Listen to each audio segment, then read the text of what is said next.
heal. But love creates memories that no one can steal. And so,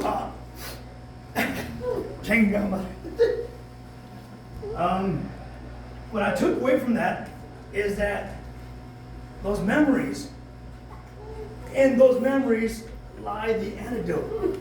It's where you will find healing. And sure, you will never. Pinche Louis, I was interrupting. My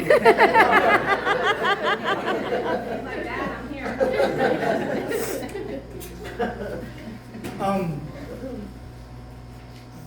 And in those memories, you will find the healing. Now, you're always going to hurt.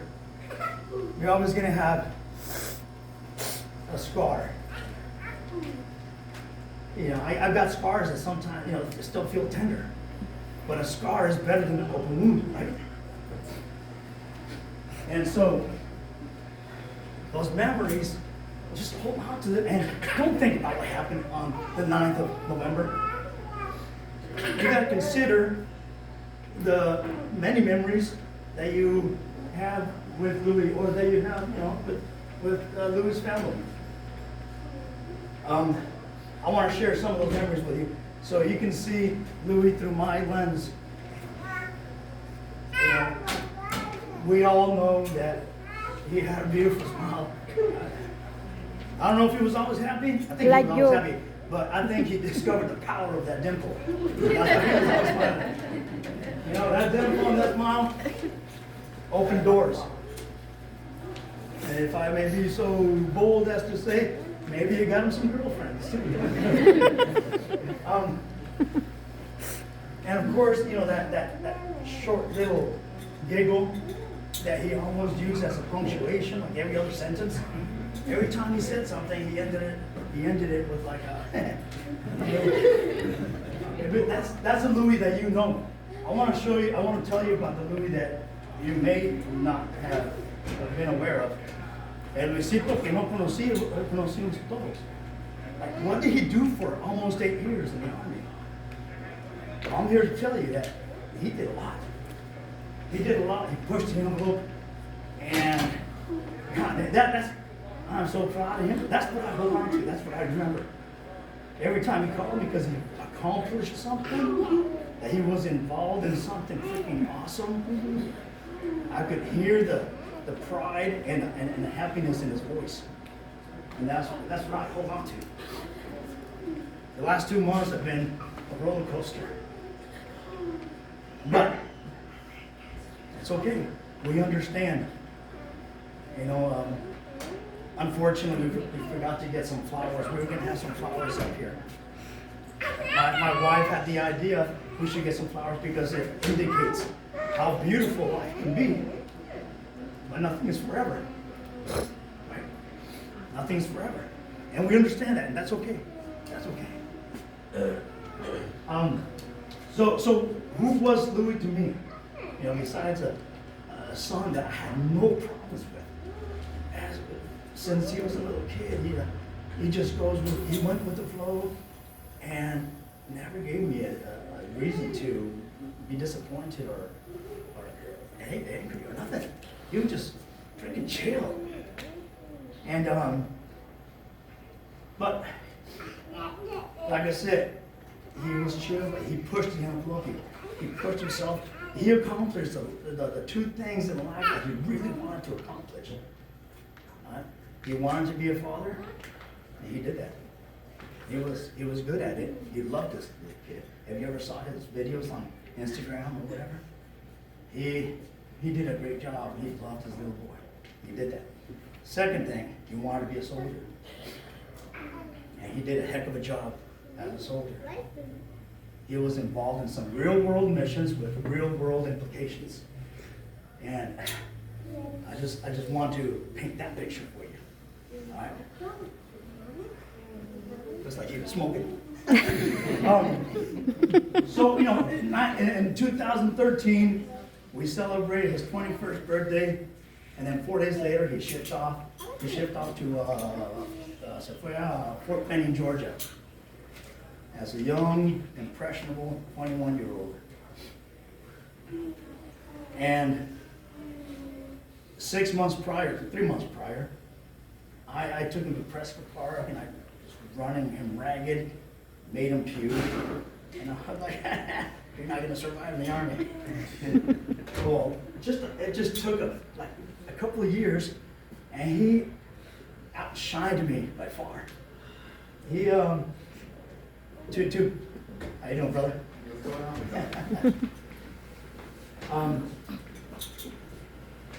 Luis Alberto Larin made a name for himself. He primero llegó a Fort Bliss in El Paso, Texas, and his job was to test equipment for the Army. And you have to put equipment through hell to see if it will survive in the hands of a soldier. In order to put equipment through, its rigors, you have to put yourself through rigors. You can't do it in the laboratory. You can't do it, you have to take it to the field. You have to put it through rain, dust, heat, cold, the whole 9 yards. And he sucked it up. He was excited.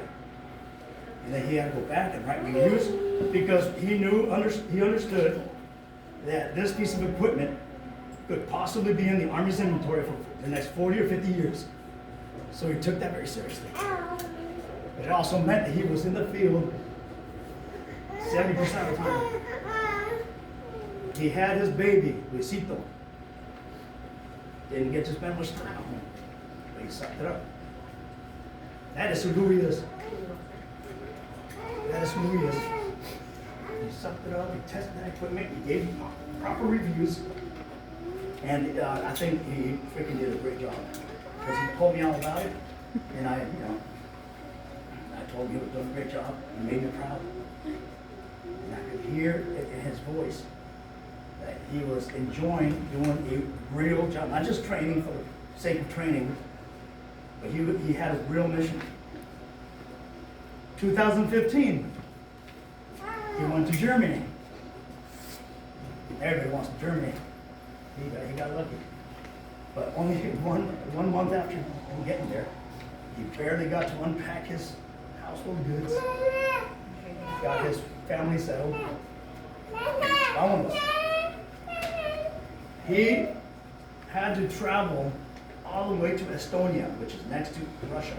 Remember, Russia just attacked Ukraine, the Crimea Peninsula. And 1 year later, he was next door, showing Russia that we are not intimidated. We stand in solidarity with our NATO partners, and we can move combat equipment all across Europe like that.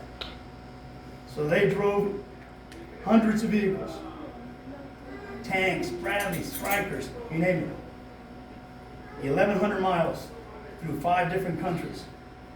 Each country they stopped in, they had to stop and train with that local, that nation's army.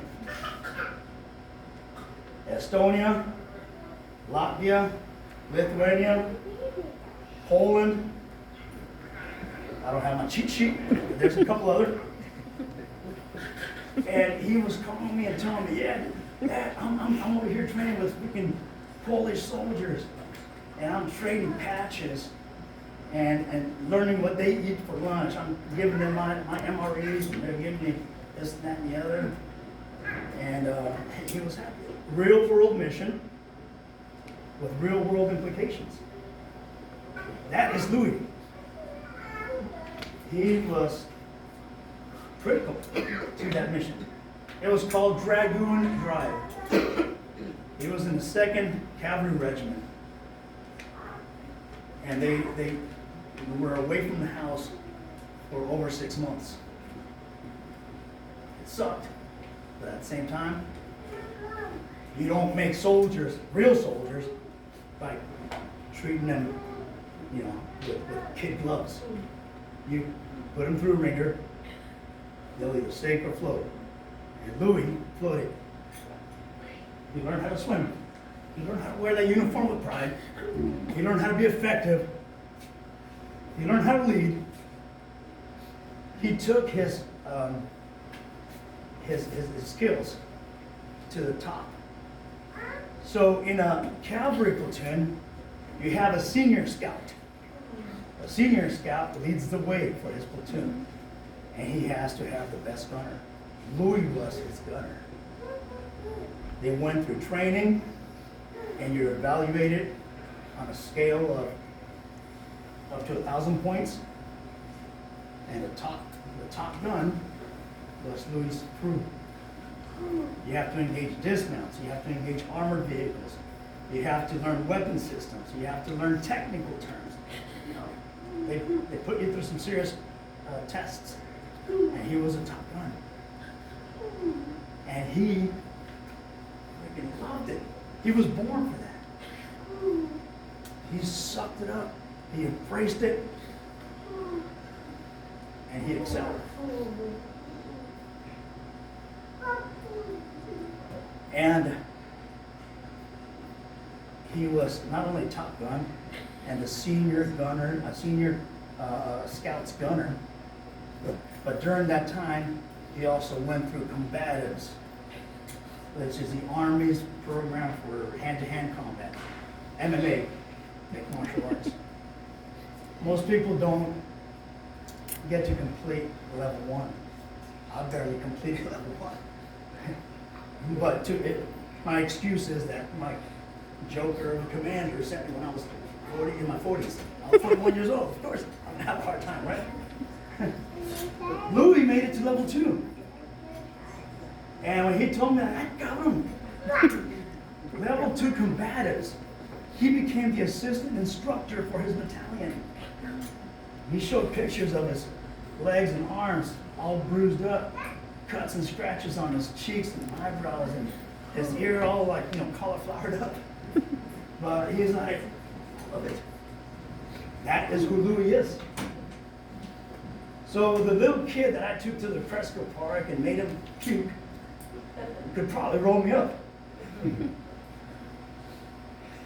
And he was talking about doing level 3 in Colorado. But I don't know what happened. Things got in the way. COVID got in the way. And he didn't get there, but I know he would probably done it. And so again, he left Germany as an accomplished soldier, very, very freaking fine-tuned, lethal and survivable machine. So he goes to Colorado Springs, Fort Carson, in January of 2019. Y otra vez, he was there for about 1 or 2 months, and then you guys went to Kuwait. Kuwait for 9 months, with 1 month in Iraq. Where, as part of our operation, Inherent Resolve, to ensure that ISIS could not reconstitute and do their nasty business. So, again, real world operation with real world implications. That's Louis. He was away from his family. But again, you don't create soldiers by having an easy, giving them an easy life. And he called me and said, "Hey, Dad, guess where I'm at?" What's up? I already knew where he was at, but I knew he was in Kuwait, but he told me, "I'm in Camp Buring." And he remembered that I was in Camp Buring. We were walking on the same sand, like 25 years apart. So I think by that time he was already a sergeant, right? Yep. I point to my brother right there. Castro, because he was Louis' platoon sergeant in Colorado. Funny thing is that he told me that at first you guys hated each other, but then when Louis got out of the army, Castro gave him a room to crash it, to rent, and it seemed like you guys had a good thing, good friendship. Your whole family is freaking awesome. Thank you. And so that's who Louis is to me. You already know the Louis that you know, but I want you to see or know the Louis that I know. She's fucking badass. She's my language. Chingón. We made un chingón. You'd be proud of that, right? You'd be proud of that.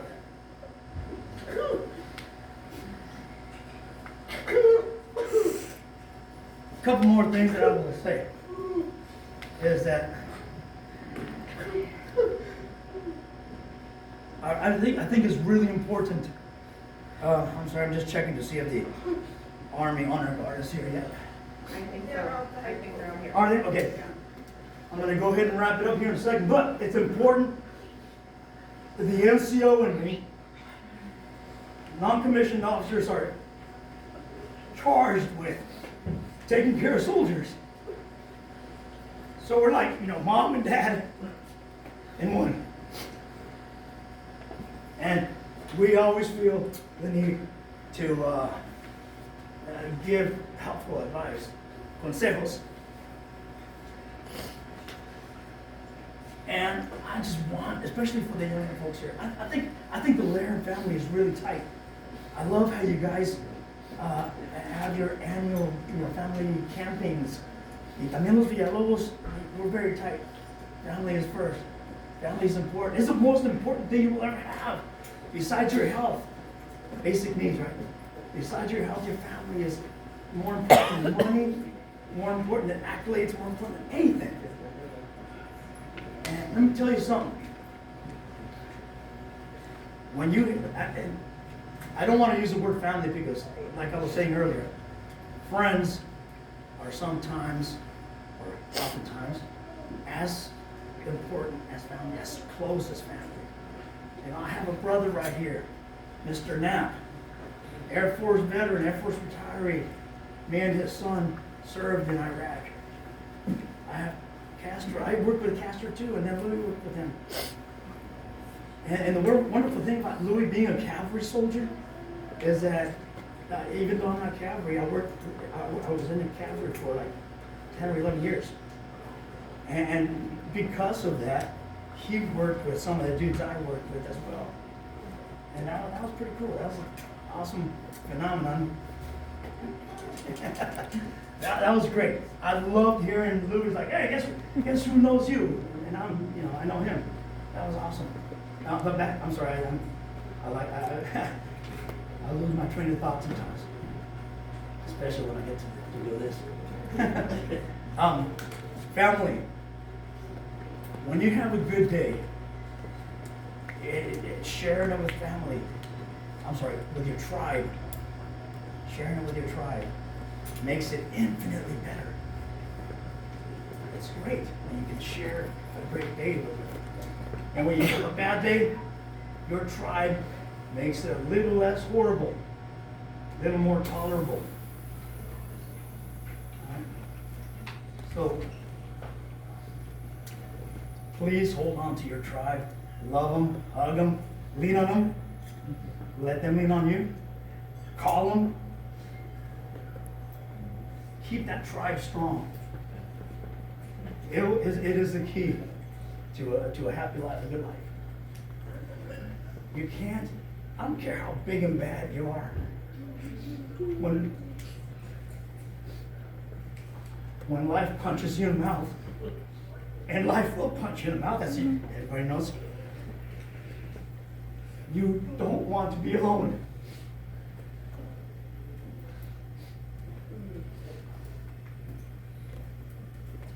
Being alone during a bad day is enough to freaking break your spirit sometimes. So, hold on to each other, embrace each other, love each other. That's the only way you're gonna make it. And Louis, Louis, I know what you did. I know what you did, Louis. Louis figured he's the only scout in the family. He's gonna go to the other side and recon. He's gonna go and make sure that he prepares things for us. Well, Louis, I got two things to say to you, brother. One thing I want him to know. Punch yourself in the face. And Charlie and Mike, continue mission. Continue mission, son. One day we're gonna link up and you can show me the way to where share a drink or 10. Right? Or 10. You know, while I'm looking at this, I gotta tell you about this. We found this in his storage, and at first I thought it was a piece of a Bradley, sighting system. I had to ask Google, what the heck is this? This is the sight to an RPG-7. I imagine when he was in Europe, Poland, Latvia, Estonia, whatever, he probably traded something pretty cool to get this. Because an RPG is a rocket-propelled grenade, a rocket launcher that can knock out a freaking tank. And this is a sight for one of those things. I thought, when we flew back from Colorado, I thought they're going to probably stop me at the security check. But I was not about to leave this behind. They didn't.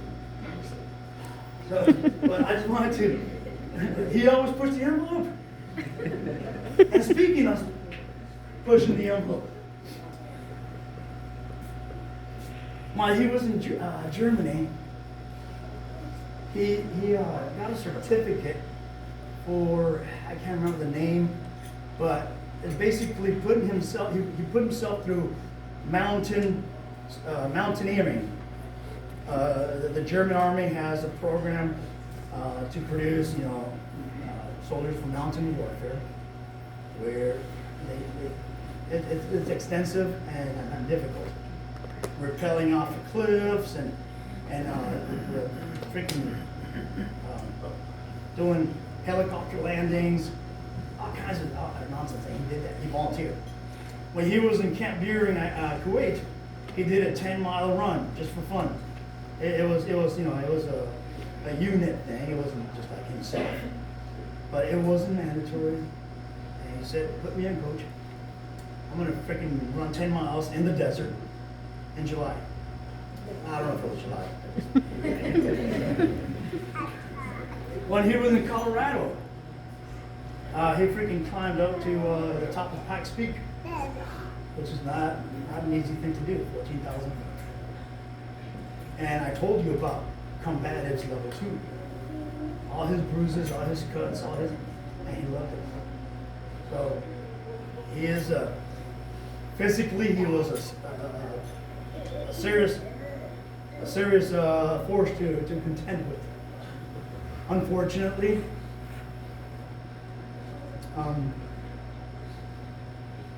he didn't embrace the tribe concept. We tried to reach out to him, see how he's doing. I invited him to come live with us and whatnot, but he was proud. He was very proud, and he didn't want to be anybody's burden. When he got out of the army, I knew he had injuries. He had a little bit of nerve damage from the cold in Germany. Came close to getting frostbite.